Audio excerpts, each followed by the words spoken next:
Si vous avez des éléments à charge, mettez-les sur la table. C'est le moment. Il y a une accusatrice. Je suis inculpé depuis 18 mois. Vous n'avez pas osé me convoquer. Aujourd'hui, vous le faites. On a calmé le pays. Et je suis venu tranquillement vous voir. Ce à quoi je m'attends, c'est que vous me disiez, M. Sonko, à partir de la plainte et des investigations que nous avons menées, voilà des éléments à charge contre vous qui prouvent que vous êtes auteur d'un viol sur telle personne. Rien de cela n'a été. Le procureur, le doyen des juges ne m'a, en présence de mes avocats, n'a agité aucun élément de preuve. Aucun. Et donc, je lui ai dit, moi, lors de la première comparution avec son prédécesseur, j'avais inscrit noir sur blanc deux choses. À la question, est-ce que vous reconnaissez les faits? J'avais répondu absolument pas, je ne reconnais aucun, je ne reconnais aucun de ces faits. Je n'en connais même pas. Et deuxièmement, je suis victime d'un complot organisé, préparé, exécuté par telle et telle et telle personne. C'est ça qui était inscrit sur le dossier. Je lui ai dit, le dossier a deux volets. Volet accusation, volet contre-accusation.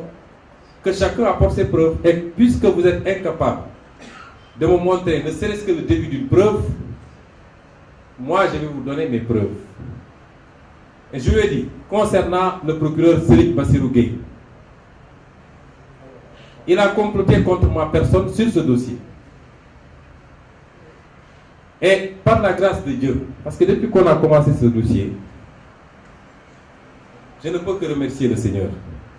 Parce qu'à chaque fois et à chaque étape, il a permis d'accéder à des données et des informations qui ont mis en évidence un certain nombre de choses. Depuis la publication par je ne sais qui du rapport d'enquête compromis par Serigne Bassirou Gueye, la publication du certificat médical établi par le gynécologue, jusqu'à maintenant, à chaque mois, à chaque fois, Dieu nous a permis d'accéder à des informations qui ont permis aux Sénégalais. Parce que ce dossier, c'est un dossier politique. Et ceux qui jugent un dossier politique, c'est les Sénégalais.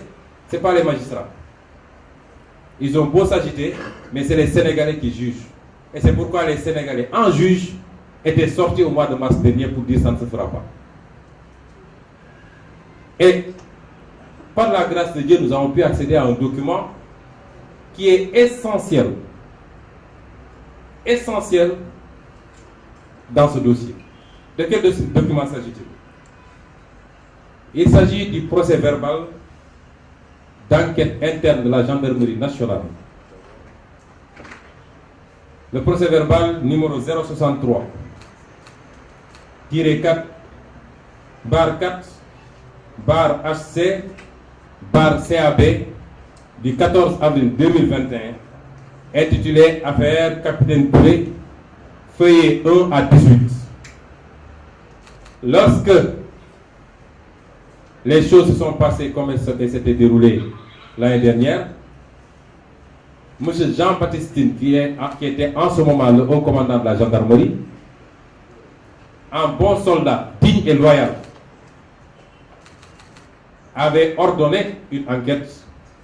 Et cette enquête avait été menée par le colonel Omar Diouf et le colonel Crépin Arsène Sambou. Ce rapport, on l'a versé dans le dossier. Les conclusions sont sans appel.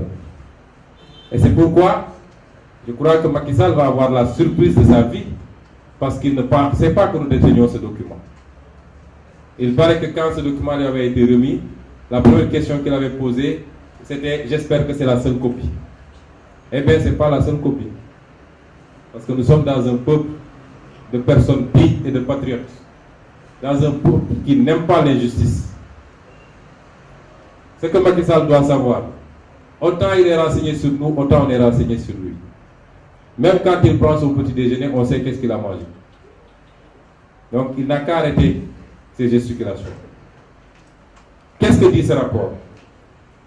Ce rapport dit que Serigne Bassirou Gueye, procureur de l'époque, a travesti, a manipulé, a détérioré une pièce centrale dans un dossier, c'est-à-dire l'enquête préliminaire conduite par les capitaines Omar Touré et le capitaine Diop. Il a manipulé les conclusions de ce rapport pour y introduire des éléments à charge contre moi et y soustraire des éléments à décharge. Il n'y a rien de plus grave. C'est une forfaiture. C'est pourquoi d'ailleurs, nous avons décidé, dès lundi, s'il plaît à Dieu, de déposer une plainte devant la chambre criminelle de la Cour suprême et devant l'IGAJ contre le sieur Serigne Bassirou Gueye, avec preuve à l'appui. Il a dénaturé ce rapport dans quel sens? Un certain nombre d'éléments à décharge relevant des conclusions des enquêteurs sur la partie intitulée Réflexion sur les faits. Un certain nombre de décharges dans lesquelles les enquêteurs exprimaient leurs doutes. Comment quelqu'un qui se dit victime de viol répétitif peut-il demander aux autres personnes qui étaient présentes dans la salle de quitter la salle pour la laisser seule avec son bourreau? Comment cela est-il possible? Comment est-ce que une personne qui doit avoir été victime de viols répétitifs avec menace de mort peut supprimer des messages qui en soi devaient être des pièces à conviction qui prouveraient ces accusations? À la question de savoir, vous dites que vous avez reçu des SMS de Sonko qui disaient où sont ces SMS, elle dit j'ai supprimé ces SMS. Et les enquêteurs avaient dit qu'il y avait comment elle a pu supprimer ces preuves matérielles qui auraient pu participer à la manifestation de la vérité. Ensuite,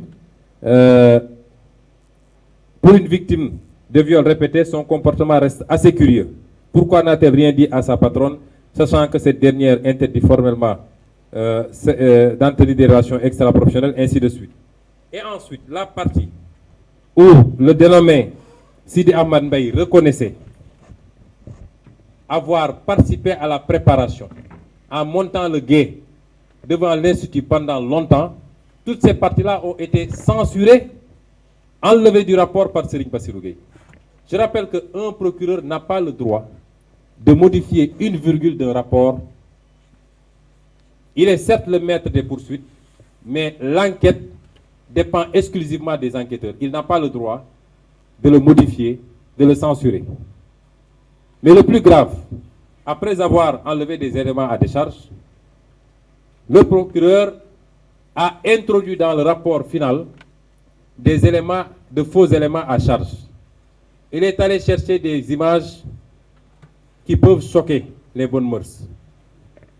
Des images attentatoires à la pudeur. Et l'objectif, c'était d'atteindre la propriétaire de l'Institut, l'accuser de proxénétisme et pouvoir par ailleurs atteindre Sonko. Et c'est pourquoi il est allé sur Internet, où il est allé puiser énormément d'images obscènes que vous voyez là. Toutes ces images-là, c'est Serigne Bassirou Gueye qui les a introduites dans le dossier alors qu'elles n'ont absolument pas de rapport avec l'Institut. Et ça ressort du document. Mais mieux encore, mes avocats avaient déposé une requête auprès du doyen des juges en lui demandant de saisir la cybercriminalité pour vérifier le rapport de ces images avec l'Institut en tant que tel. Quand les résultats sont sortis, quand la cybercriminalité a fait ses investigations, il est apparu que ces images n'avaient aucun lien, ni de près ni de loin, avec l'Institut de Mme Ndeye Khady Ndiaye. Ça, c'est très grave ce que Bassirou Gueye a fait. Ce monsieur est un criminel. Et c'est pourquoi j'ai déposé une plainte. Parce que ses agissements, son complot, son acharnement à charger un homme politique ont coûté la vie à 14 jeunes Sénégalais. C'est très grave ce que Bassirou Gueye a fait. Le deuxième impliqué dans ce complot, c'est le commandant Abdou Mbeng. Parce que tout ce qui s'est fait, c'est à Abdou Mbeng que le procureur Bassirou Gueye donnait des instructions pour lui dire enlève ceci, mais cela en dehors de toute participation des enquêteurs eux-mêmes. C'est cela que le capitaine Touré a dénoncé. Cet homme est un homme digne. Je n'ai aucun lien, je le dis. Jusqu'au jour où le capitaine Touré est venu me remettre une convocation chez moi, je n'avais jamais vu ni entendu le nom du capitaine Touré. Je n'avais jamais vu l'homme, je n'avais jamais entendu son nom. Et depuis ce jour, jusqu'au mois où je vous parle, je n'ai jamais vu cet homme. Il y a des Sénégalais extrêmement dignes et qui nous rendent fiers, qui doivent nous rendre fiers tous tant que nous sommes. Parce qu'il a vécu des pressions. Le rapport a conclu, le rapport interne de la gendarmerie a conclu effectivement qu'il y avait des menaces sur la vie du capitaine Touré et que sa hiérarchie n'a pas réagi. Cet homme n'aurait pas dû mériter d'être exclu de la gendarmerie. Il devait être décoré plutôt que d'être exclu de la gendarmerie. C'est ces injustices, ce complot, qui était insupportable pour lui. Bien qu'il ne me connaisse pas, bien qu'on ne se soit jamais vu, mais en tant que patriote et un homme digne, qui a prêté serment de servir le Sénégal et non pas des hommes, c'est ça qui l'a amené à dire non. Mais ce n'est pas des proximités ni rien d'autre. Et le troisième, c'est le général Moussa Fall.